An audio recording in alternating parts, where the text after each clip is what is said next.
come drill through you and kill all your children because I'm psychotic. I'm the new world order. Welcome back to the Vinny Eastwood Show.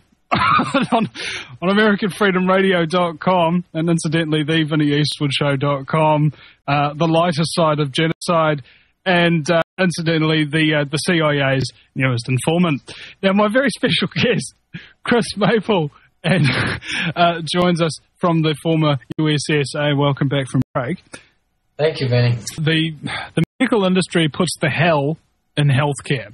You know, it's basically just this big satanic torture cult. You know, I'm not afraid to say that, because let's look at the facts on this one. Have a look at the history of psychiatry. What did they do to all those mental patients in Bedlam and Old England? Oh yeah, that's right. They dunked them into baths of freezing cold water. They locked them in coffins and buried them and then uncovered them. They ripped them apart with the rack and stuff like that. Okay, these are torturous monster lunatics who are playing God. Okay, now I'm not bagging the whole medical profession or the whole of the psychiatric industry with this, but those are the people who created the industry, and invariably a large amount of the people that wind up getting through this type of training process wind up with a particular mindset, which is what produces these type of stereotypical, powerful sociopaths who will do anything for a trip to Fiji. What we hope to expose in this film is just that there, you know, that, and one thing we're finding in this film too, Vinny, which is kind of alarming, is, you know, typically these physicians who we approach, not too many are willing to discuss these topics. Only once they're retired, they'll tell you everything you want to know. And that's just even, you know, sickens me a little bit more, is that a lot of them just may be aware of what it is they're doing, but they don't want to rock the boat. They have to look out for themselves, their family, their finances, whatever you want to call it. It's not until they're in their retirement stage that, you know, they'll come forward with these truths.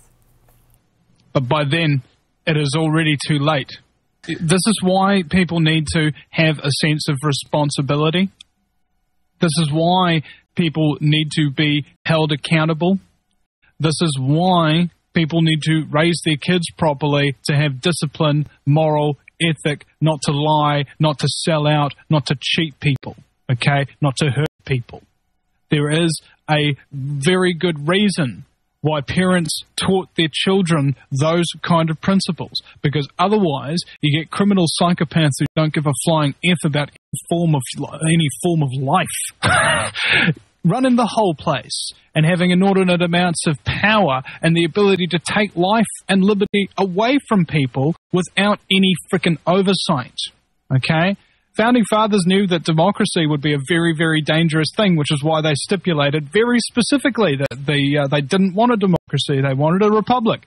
Because in a democracy, hey, whoever has the biggest media campaign to convince 51% of the population wins. So that means the wealthiest scumbags wind up getting elected in a democracy full of poor people who get made incredibly destitute every election, progressively. You look at these politicians, and unfortunately, you're right. They're not looking out for you or I or the people. It's not about the people anymore. It's about these entities that are created, these corporations that hold no liability. Well, we're getting steps towards police being immune. I mean, you know how it's all 1 step, 2 step, 3 step with these people. They'll pass a little law to erode your liberties or to give less accountability to a particular force. You know, 1 step at a time. Well, right. We've just had a law passed that means that any police officer, even if they're off duty, not in uniform, if they get hit or smacked or anything like that, it counts as assaulting a police officer. So it means that person has the power of a police officer even when they're off duty. Oh, great. Right? It means that basically they're above being a normal citizen. Basically, when you're a police officer, basically, the law no longer applies to you because you have discretion. That's right. And police use discretion on each other all the time. But you get one little 16-year-old or 18-year-old kid who's smoking a joint in the park. Oh, boy, we need to slam him to the ground, put the boot down on his neck, spray him in the face. Look, he's waving that joint at us. Spray him in the face with the mace. Tase him, he's wriggling, he's trying to get away. I just saw a video, right, of these two thug cops grab a guy out of a wheelchair and slam him viciously on the pavement. Okay, and there was blood from his face all over the pavement, and the people around these police officers just stood there.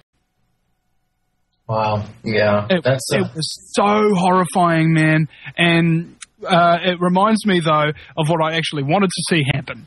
There was a soccer game out in, I think it might have been South America or Portugal, somewhere, where a guy ran onto the field, one of the crowd members, and he got down on the ground, the security got him, and then the security started hitting him while he was down on the ground, and then one of the soccer players came over and did a flying kick at him, and then all of a sudden all the other soccer players came in, and all of a sudden all these cops were like, we got a real problem on our hands, as all the crowd started surging in on them, and it was like, yeah, boy, that's what should have happened. But instead, you saw a man taken out of his wheelchair, slammed to the ground, and bleed from the face while everybody looks on and is speechless. Right. That's the difference between America and other countries, is that Americans have been so well brainwashed, so well contaminated are their water supplies, air supplies, food supplies, etc., etc., etc. Everything is sick and contaminated in America in this day and age. And information, I think, is the cure. What we're finding is deceit running through all of it. Cover-ups and, you name it, just to keep things going the way they're going. Basically, if you were to apply a Hollywood intrigue movie that involves high levels of government and some description of grand conspiracy to overthrow the United States and to take over the world, etc., and you apply it to the real world, it's basically a match. Where do you think Hollywood gets these ideas from? You're listening to the Vinny Eastwood Show. My very special guests, Chris Maple and Paul Wittenberger from the great Culling, and you can check that out on Facebook there, because when we talk about the New World Order, when we talk about filmmaking, when we talk about the spreading of information, know that it is the most powerful weapon in our arsenal. In the belly of the vulture, watch your back, there's no civilians, women, children, listen. Consider this a distant, early warning. The fire's imminent, pollution gathering dust particles, funneling through smokestacks, airways, bandwidth, disinformation, tube fed. Check the labels, delete the virus, alert the masses.